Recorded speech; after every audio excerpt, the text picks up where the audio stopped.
thanks everyone for joining us. And okay, yeah. So our agenda tonight is first, I'll give some announcements, some more sad. We do have a vote on our bylaws and constitution. And then that will be followed by Bill Podorski giving a trip report. And then our main feature, which will be Eric Björklund, introduced by Rod McCready.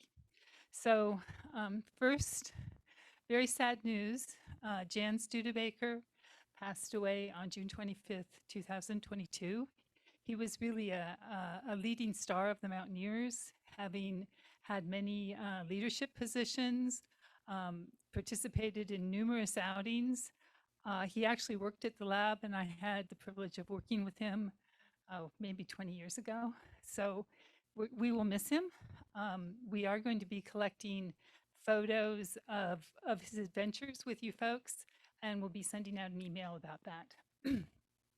Secondly, in terms of good news, our Los Alamos Mountaineers video interview with Jean Dewart is now posted on the Los Alamos Mountaineers website. So really great video, good insights from Jean. So please take a look at it.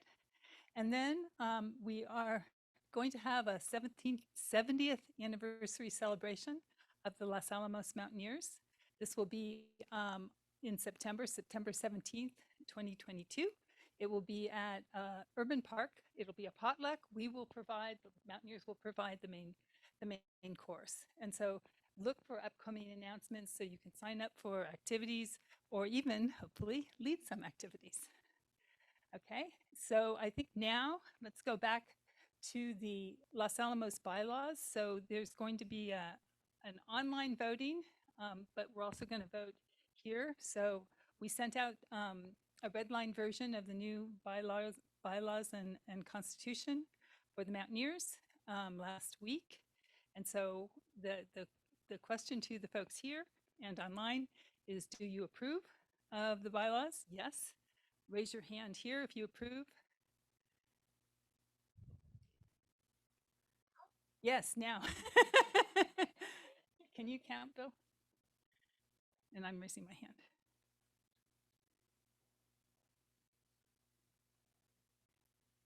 And online? Okay. And then there were 6 approvals as well that I got via email. So I know that they got sent out. Okay. So I think with that, the yeses have it, and the new bylaws are approved. So with that, I'm going to hand this over to Bill. Okay, so I'm Bill Podorski. I'm the trip coordinator. I'd like to talk about some of the adventures that took place since the last meeting, both club trips and private trips. And what pleased me is that in a period of fairly severe closures, people got out and did a lot of stuff. You know, there were things to do. I did want to comment one more time about my dear friend Jan Studebaker, who was, you know, we'll speak about him in a memorial at a later time and to be announced. But he was just a hero. You know, here he is on a cliff edge. The slope in front of him that he was on might have been a 60-degree angle or so. He was the guy exploring rugged canyon country who you just say, Jan, would you go up there and show that it can be done and throw me a rope? And we did that so many times, so we will miss him. Public service by the club continues. We encourage people out on trails to pick up trash. It's out there. The trails deserve that attention. And here's Tony Taylor having made a run herself. So let's talk about some of the outings. Lucas Meyerhofer family, with their son Peter, had some significant adventures. They went up the La Luz Trail, which is not for the faint of heart. I think it's a 5,000-foot climb from the Albuquerque environs to the tippy top, and then went to Animas Mountain near Durango, as close as they could go without bugging the falcons who were nesting. I organized a couple trips in this period. You know, things were hammered down pretty tight. And then Bandolier said, well, we've got a few trails open. And we basically hiked all of them, down from the campground, down to headquarters, down the main canyon trail as far as it goes and back up again. It's very rugged country. This trail has been closed for years in the sense you can't go past the lower falls. It washed out years ago and it hasn't been repairable since. Lovely trip. When you're out on a hike and having lunch, a sandwich in a brown bag is fine. That Surfy's outlet in the Bandolier cafeteria, better. And there's Chris Foster in the rock formations. We climb back out again. Nita and Bozier and Claire Shapert reported back on several adventures in the Conejos drainage. This is up around Red Lake, where these are still big snowbanks. Up Elk Creek, there's a lot of nice fish in this section. I've fished it, and a lovely meadow, of course. And then up on the high plateau in the Red Lake vicinity. And it was not summer yet there. So Gene Dewart and Sylvie announced a trip, again, one of the few places to go at the time, around Sargent's Wildlife Area, which is near Chama, right by the northern border of the state. And there was a lovely 15-mile hike, in fact, not a hike, a bike loop, which they carried out. Wonderful Chama high country. It's a shame that more people didn't go on this one. The same folks took a cruise around the Via Grande, which was partially opened. You could loop around the Via Grande itself. Way better than nothing. There they are making the loop. There's a little elk calf hidden from predators. And then probably around the same time, early June, we did that same loop on foot, part way and turned back. And, it was a very wild experience, big views of the caldera, loop hike, back across this terrain you see here, rode out, cross country back, and it made for a fine day. And though it was hot, the clouds came over and we were fine. Dave Brown, another hero of the Mountaineers at quite an advanced age. I think he must be 90 plus at this point. Our friend Alan Pratt kindly goes out with him every so often, and here they are taking a little spin around town. Summer monsoons came. What a lovely sight. Photo thanks to Chris Swanson. France Cordova, Chris Foster, just last weekend and ahead of some very serious weather that set in later that weekend, went to the top of Deception Peak, not far from Lake Peak. Big views, big country. Santa Fe National Forest open again just a couple days previous. There's our friend Chris. Lake Peak to the right, Santa Fe Baldy just above his head, Truchas Peaks in the far background. Very high country and not that far from home. And let's look forward. So there are some new trips on the calendar. Zach is putting on our classic, the rubber ducky float. Ooh, I think this might be the wrong version of these slides. Not a big deal. This Saturday, hike down to the Rio Grande, float down it, hike back up again with a flotilla of experienced, intrepid, and highly qualified water people, as you see in the picture here. Kathleen Gritzmacher is going out on a hut trip in just a couple weeks. It's full, but things get dynamic with people dropping out in the sometimes at the last minute. If you're interested, sign up for that. I have an outing in the Upper Conejos, coming up very soon. Well, mid-August, where we've this is a sign up early because we're renting rustic lodging at a remote ranch. And if you want a space, we filled up the little cabin that I got, and people need to go get their own cabins before all the cabins are filled up. And this is a gateway into the country that I think Claire and Anita were exploring in some previous slides. And wrong version. There's one more trip I'm trying to think about here. Ah, yes. Gene Dewart is heading out on a backpack in mid-August, and it's like the 20th. I think this is a nice opportunity. It is done in collaboration with Peak. Sign up is via Peak. Go to their webpage, and it is a chance for beginners to experience the backcountry, in particular the high country around Puerto Nambe, which is the big gap, the big saddle between Lake Peak and Santa Fe Baldy. And Jean is willing to take her time to take new people in and instruct them on the particulars of backpacking, even folks who haven't been backpacking for. This is who it's aimed for. Hi, Rod McCready here, Program Coordinator. I do want to remind everybody that the best way to see these talks is to come here to the Nature Center. Turnout's a little bit light tonight. I know there are plenty of people on Zoom, but come on down, socialize with us. I think next month we'll start having refreshments again. And we'd love to see you here in person. Let's see, as I say, almost every month I'm getting.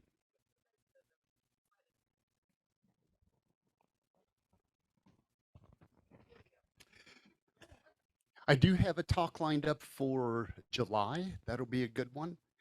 I have talks lined up for September through November, but I don't have one for August. So if you feel like you could do one in August, let me know, please. And of course, at any time, if you think you can give a talk, let me know. That'd be great.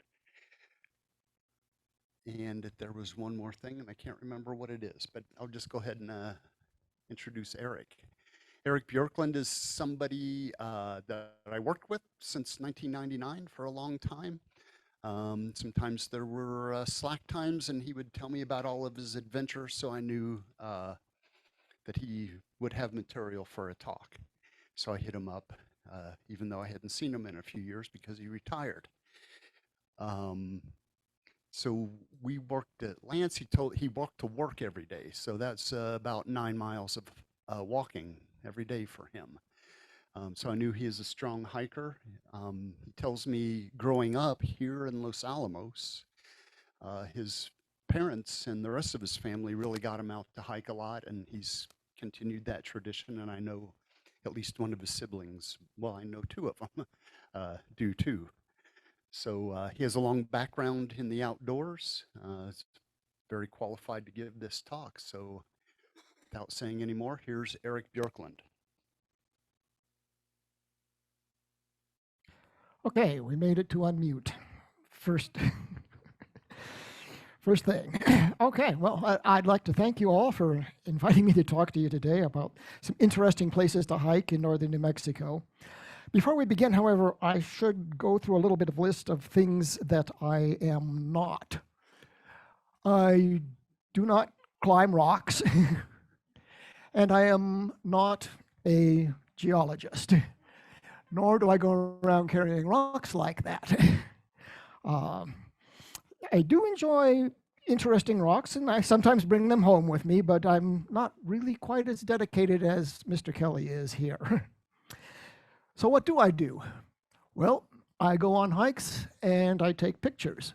And to prove that, this is a picture of me going on a hike, taking a picture of a chipmunk with a really interesting cloud formations up above. It was kind of interesting.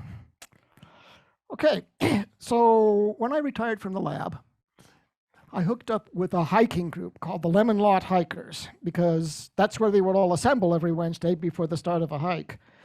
By the time I joined them, however, the assembly point was going to either be at the back gate or Sankoe, depending on where they were going to go that day.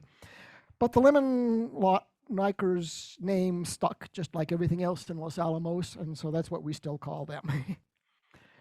So the very first hike I took with them was, let me get a little bit over here. Okay, so the very first hike I took was the trail called Vista Verde. Now to get there, what you do is, well, that's not what you do.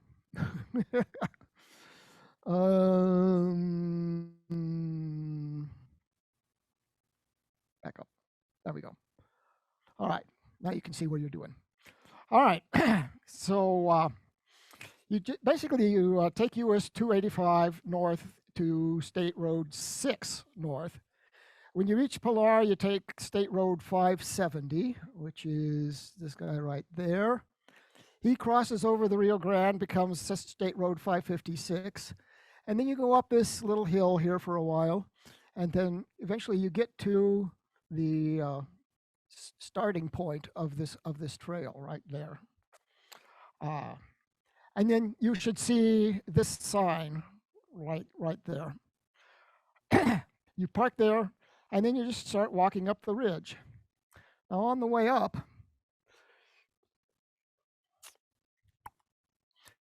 you can see nice views of the Rio Grande there. This was in 2018, and this is about the lowest I've ever seen the Rio Grande. In fact, it was so low that when you look down there at the ducks, they were all standing in the water. They weren't swimming. They were sort of walking around in the water like a wading pool. Okay, so then you should,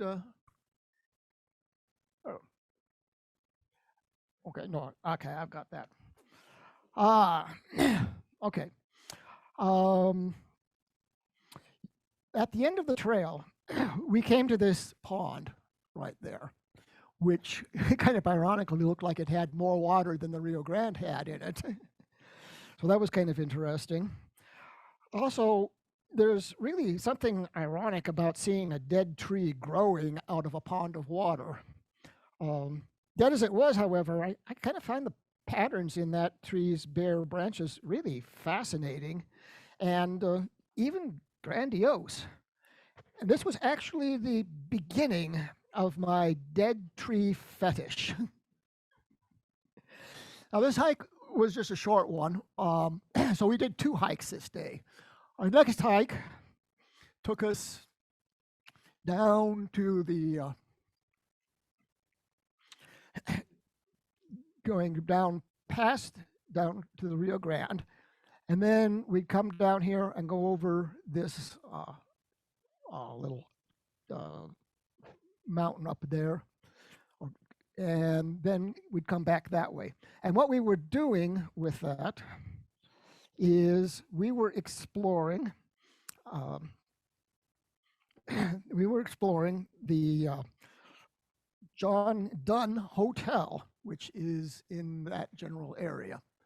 Okay, so you can see right here where we're going up this little road, and then you can come back down. Other people have done a number of other different things. And then the hotel itself is right here. So, the hotel was built by John Dunn at that place. John Dunn was a man who in 1983 bought the original bridge for this place and installed it. He also built a nearby hotel for travelers. The hotel provided fresh fish from the Rio Grande and also fresh milk from his milk cow. No one stays there anymore, possibly because this is the steps to the entrance of the hotel. And there's a hotel room right there. There's a couple more rooms right there. So that's about what you get there. Closer to home are the eagle traps on Burnt Mesa. I'm not sure how many people have actually seen them. They aren't terribly easy to find. The one little asterisk that you see in white, that's where one of the eagle traps are. And then you follow your way all the way down to the end of that little mini mesa, and you have 2 more eagle traps down there. So this is just a regular trip that everybody takes down Burnt Mesa. But once you get to this point right there, You would normally go down the mesa, but what you have to do is do a little change right there. And in fact, actually, I accidentally put up that thing right there. You've got the trail going this way, and normally you would go off in this direction. But when you see this particular configuration of trees, what you need to do is then take off in this direction. You can sort of see a trail that way, but you're mostly just bushwhacking. You can see that there have been a lot of activity of the Native Americans. There's potsherds there, there's mounds there, all kinds of stuff like that. And there, of course, are eagle traps. So this is that one eagle trap that's on the side. When you actually, in order to find them, you actually kind of have to go down a little bit onto a ridge. And so that's one of the things that makes them not so easy to find. If you've got somebody with a GPS that has that postmark, then you're in good shape. But what happens here is that it's a hole of about around 6 foot deep. A person climbs into that hole and pulls branches and grass and stuff like that over there. And then they top it with something like a mouse or a bird or something like that, a rabbit. At any rate, when the eagle lands there to grab it, the talons, the person will grab it by the talons and kill it, and that's how they get their eagles.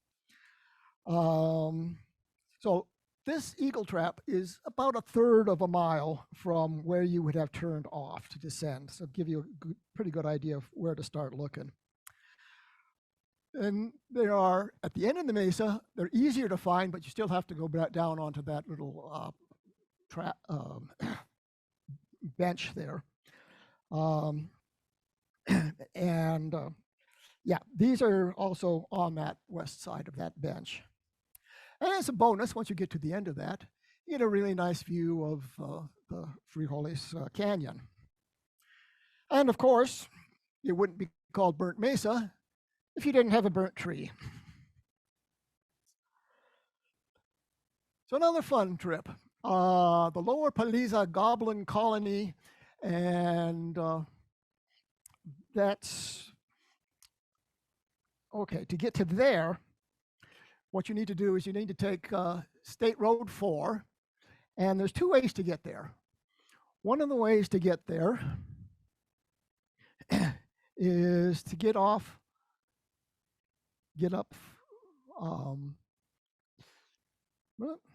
okay, go back. Okay, so to get there, what you do, you can either come down Forest Road 10 off of State Road 4, which is annoying. Okay, I'm not going to do that anymore.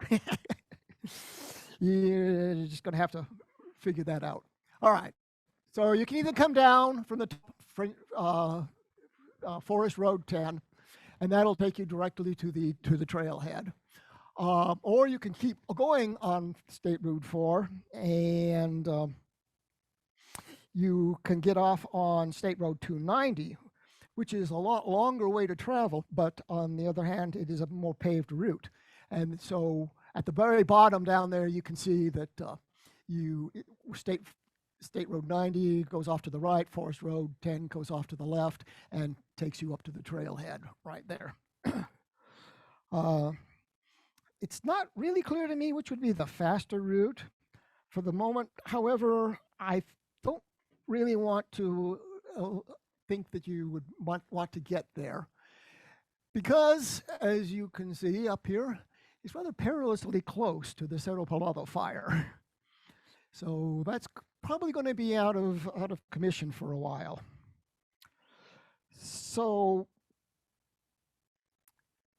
this, if you were able to get there, this is sort of what it would look like. All right, I'm going to try the finger bit again here. Let's see what we can do with this. So these are a couple of goblins. This is sort of the Goblin's Mouth. This is Goblin's. This is the Goblin's. Well, okay, right above the Goblin's Mouth is the Goblin's Eye, and that will. So you got like two of them like there. They all look like they're wearing funny little hats. And over here we have probably something that looks like a goblin furniture store or something. You've got tables up there, you've got chairs, you've got little storage areas in there, and it all looks very, very, very goblin-y. And here we have a whole stadium of goblins rooting and cheering for a dead tree fight. That one was the loser. Okay, moving further north, we come to some really cool mesas just a little bit east of Ghost Ranch at US 84. There are two really interesting, as well as a bit more challenging hikes on what's called Orphan Mesa, but it's not listed on the map there, and also what's called the Sandstone Fin of Ghost Ranch, which is another another place there. Both hikes will start at the rest stop, which is right. Okay, so if you go follow the red line right across the road there, and that's where the starting point is. And what it looks like is this. It's a sort of a excuse me. At any rate,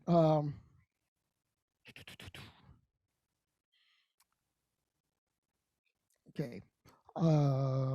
So both of the hikes start at this place right there, and you go through this entrance gate right there, and to go to the Orphan Mesa one, you go off to the left, and that's where we're going to go first. That's what actually Orphan Mesa looks like if you're looking at the whole thing there, not just looking at it through the fence. And as you can see, the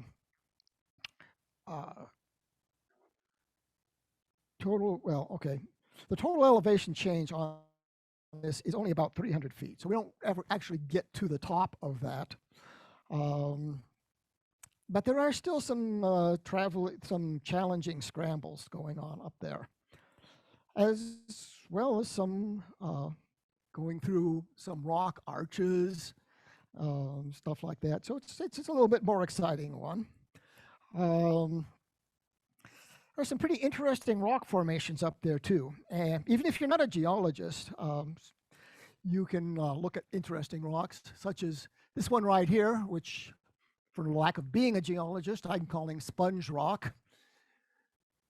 Over here, we have a rock wearing a Chinese-style hat. Here is a grumpy-looking camel. Now, he may not be so easy to find without looking at him, so we'll try this one more time. So there's his nose.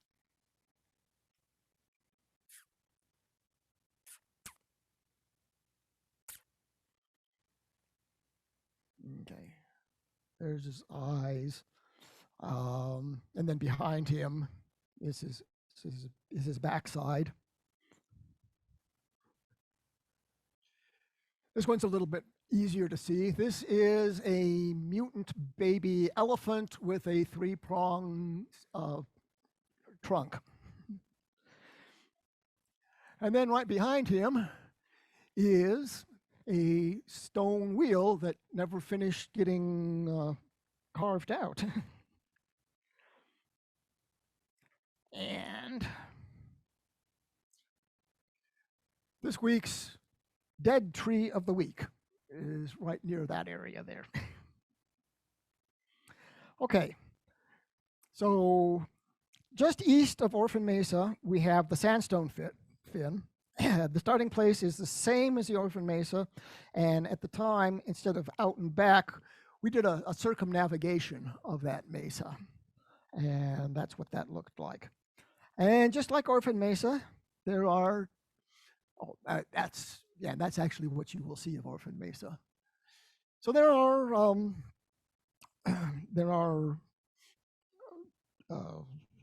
tunnels to crawl through, as well as some challenging scrambles. And also there's some really interesting rock sculptures like this one on the northeast end of the fin. It looks, I can leave it to your own imagination as to what you want to think of that particular thing there. That tree, by the way, down there was a runner-up for the dead tree competition. Well, there. But that one is the one that won.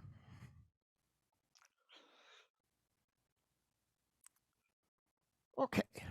Now I really can't leave out from this thing the Lamitas Trail, because my sister actually was very much involved in building the Lamitas Trail. So to get to the Lamitas Trail, you take State Road 84 past the intersection with 285, and then you'll cross two arroyos. The first is the Arroyo de Palacio, and then the Arroyo de las Lamitas. Shortly after the Arroyo de las Lamitas crossing, you can pull off to the left, and then what you do is you will then come across that trail sign, and you'll also come across a rather ominously placed burial grave right there. So what you should do is, not quite that, yeah. What you should do is when you get there, sort of head off, turn to the right. When you get head off south, and turn to the right when you get to the arroyo. And here we are in the arroyo. You can tell that it's winter time, and incidentally, winter is probably the best time at all to hike in an arroyo, because the sand is a lot harder back then, and it's also not nearly as hot. So as you can see from the map, and if you start from the bottom, the second brown line, you can see where it starts at the road 84, and then it comes out down south, and then it sort of picks up and takes you through the Lamitas arroyos. And there's just like a ton of things you can do out there. You can go out there, you can follow that whole line all the way out to its end, and what you will find is window rock. And in fact, if you are going to the Window Rock Trail, that's just right up above. So if you're really ambitious, you can take the Lamitas Trail up to the Window Rock Trail, back down to 84, and either have a second car up there or be really good at hitchhiking. Okay, yeah, that was that. And there's also some really interesting, excuse me. Yeah, there are also some really interesting rock formations, like these sort of round ball formations right there. There's these star-shaped formations. And I know you're waiting for it. Oh, there's also some Homo sapiens lists. And there's the dead tree of that week. Now, Plaza Blanca is not something that people don't know very much about, but it is a really nice place. And if you haven't been there, it's been closed for a while, but it looks like they're willing to open it up to a number of people if they're not too many. So here you take US 84 north, past the Limitas, and then turn right on 554, then left on 155. And the access road to Plaza Blanca will be on your right. So if you get to Dar es Salaam, you've gone too far, just go back the other ways. And as you can see, okay, that's actually, yeah, that's that map.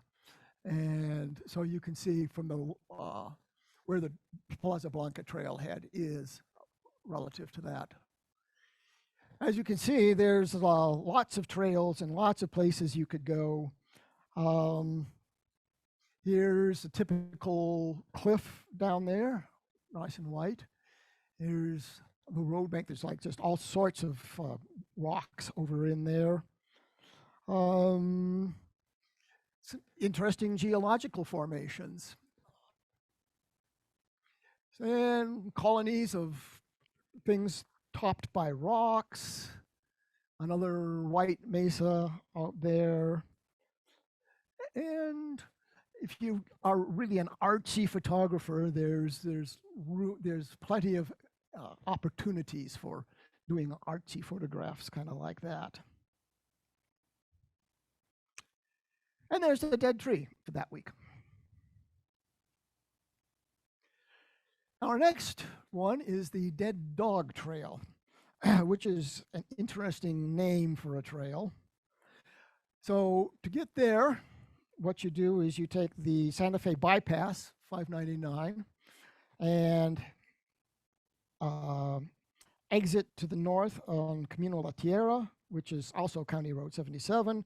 You follow 77 until it branches into the Las Campañas Drive and the Old Buckman Road. So you turn right on Old Buckman Road, which actually is still County 77, and follow it to the Dead Dog Well, which is probably where the Dead Dog Trail got its name.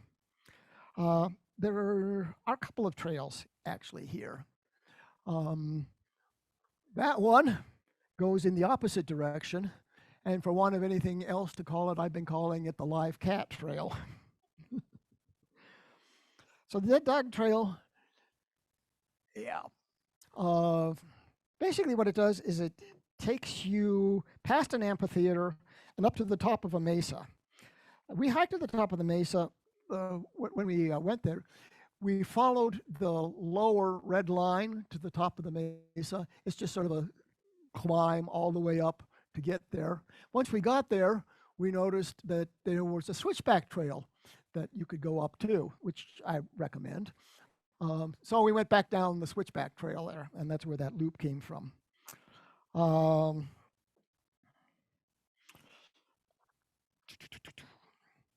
Here is there, like I said, we've sort of right up where that trail ends.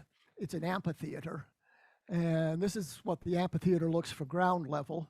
And if you're really interested in rock striations, that's what that whole amphitheater looks like.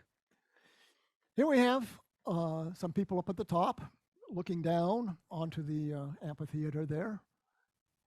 And here we are climbing down the switchback trail, which is why it looks like we're each facing in a different direction. And there is the dead tree of the week.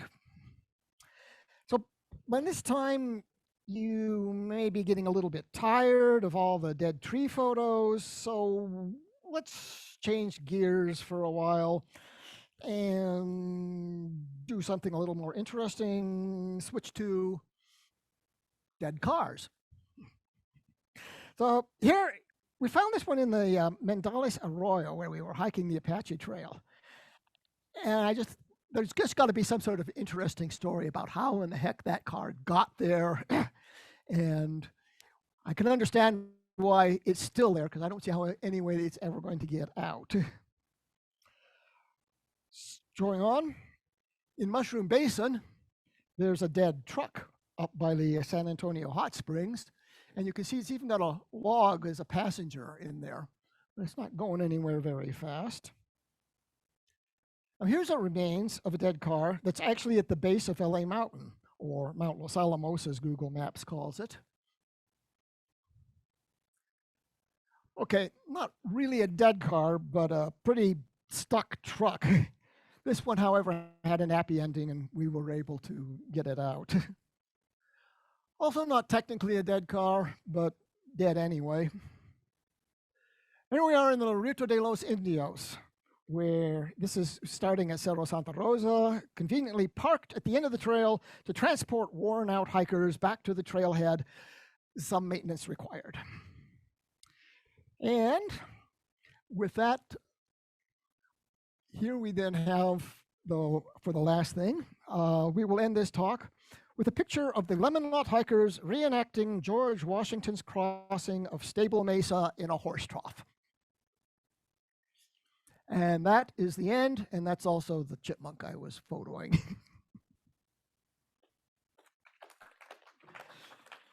Thank you. Thank you so much, Eric. All right, we have a few questions that came in online, and if anyone has any more, please just type those into the chat. And then if you have a question here in the room, you can either come back here to me and talk into the mic, or just say it from your seat, and we'll listen, and I will repeat it back for the people online to hear. So if we want to here, I'll start with one that came in online early on. It's more like a comment from Lori. She lets us know that the monoliths at Goblin Colony are not actually hoodoos; they're fossilized fumaroles. There's actually an upcoming study of the area to be published in New Mexico Geology very soon, being led by Fraser and Kathy Goff. And Peak has led a geology tour to that area recently as well. So it's a really, really neat spot. So thanks for sharing that with us, Lori and Eric. Don't see any hands yet in the room. So, hold on, we'll get to you. All right, so first one wants to know, is the Lomitas Trail BLM or Forest Service property? Forest Service. That's what I thought. Santa Fe National Forest there. All right, what about, we'll take one question from the room. Go ahead. You mentioned eagle traps, and we see those from time to time. Sometimes I wonder if that story is true about them trapping eagles that way, but also the deer trap. I'm always a little skeptical of, and I wonder if you have better information than I have on how those get there. Okay, for those of you at home, Rod's asking about the eagle traps and similarly deer traps and kind of the functionality of those and whether they worked. And yeah. So among the many things I'm not an expert on that. So I'm sort of taking that at face value that that's what they were. Obviously, you're not trapping deer in the eagle traps, and it would be kind of hard to trap an eagle in the deer trap. But yeah, apart from that, obviously these are man-made structures, and so I mean these are not just natural. They actually have been built by people.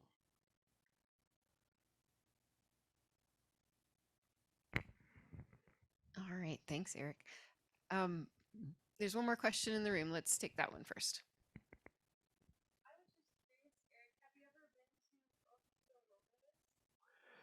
So question is, has Eric ever been to Ojito Wilderness? Not recently, no. In fact, it's been a long time since I've been there, and I probably should go there again because I won't remember anything that it was there before.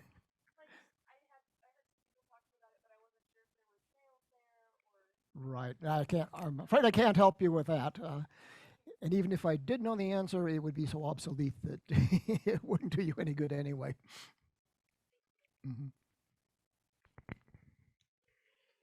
Okay, another informational geology item here. LA Mountain or Los Alamos Mountain, also called Burnt Mountain or Reburnt Mountain, isn't really a mountain. It's a lava dome. And the Goffs are actually doing a study of local lava domes as well. So there we go. More information about these locations. Okay, someone wanted to know if the GPS locations of eagle traps are available. You had an answer to that? Oh, yes. And your name is? Oh, it is Rick. Rick with the boulder. Bold Rick. Yes. Okay. Rick has them, and actually I have them too, which is why was able to put them in that right place, and why I was able to find them again too. And now we have the difficulty of, is Rick's GPS more accurate than my GPS? Of course, they're all different, so it'll put you in the right direction. All right, so we have a couple ways you could get the GPS locations of those eagle traps. So Jim, if you want to put your email address in the chat, I can get you connected with someone who can get that information for you. All right, I'll go to one question online. So someone says, I love the pictures. They will inspire my future picture taking on hikes. How do you decide where to hike, and how do you find the trailheads? Okay. And my answer to both of those is the Lemon Lot hikers, because they have a lot of experienced hikers. Right when I joined them, right after I got finished with work, or when I retired from work, I knew how to get from 43rd Street to TA 53, just lots of different ways. Didn't know how to get to practically anything else right there. So joined up with the Lemon Lot hikers, and they were the ones who basically showed me all of these things that I've showed you.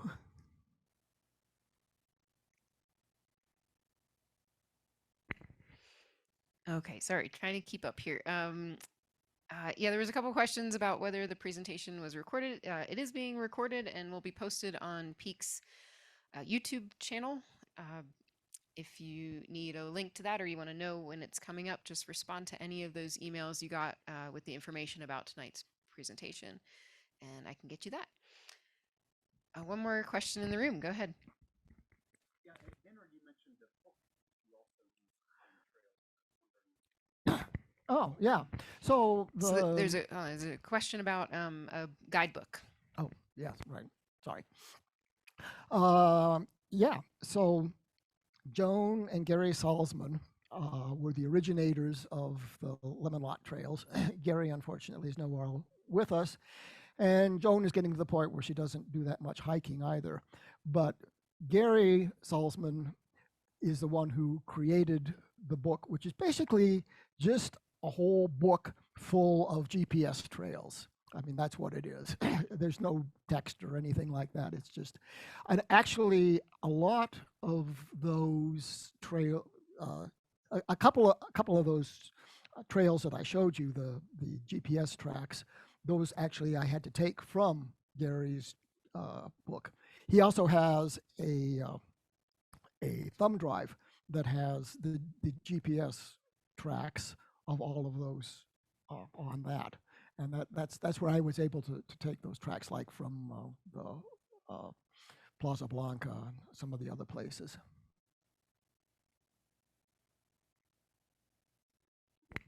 And where might how would you get the book? Get that book, yeah. I do not know.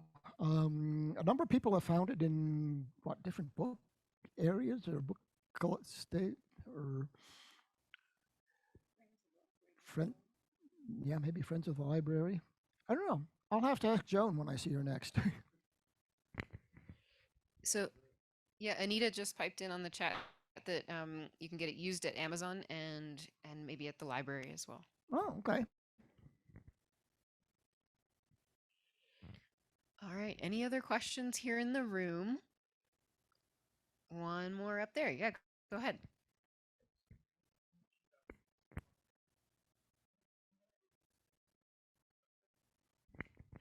Question about space aliens hiding at Plaza Blanca. Ooh, that sounds like fun. Let's see if we can find some here. Yeah. Oh, actually, I've got this here. Yeah, so there's a couple comments about the movie Cowboys and Aliens was filmed at and around Ghost Ranch, north of here. And yeah, that's I believe that is where the aliens were hiding at Plaza Blanca. It's just be on the lookout if you're gonna take that hike. Okay, so clearly this is an alien rock right there. And maybe there's an alien house right there. It was definitely the ship that they arrived in. Yeah, that's the ship that they rode in on. Yep, right. There we go. And that was their favorite tree. For sure. They're lawn decorations, if you will. Lori's helping us out with the book title is Hiking Adventures in Northern New Mexico. Yeah, thanks everyone again for joining us this evening. I hope you find your own dead tree of the week. And have a good night.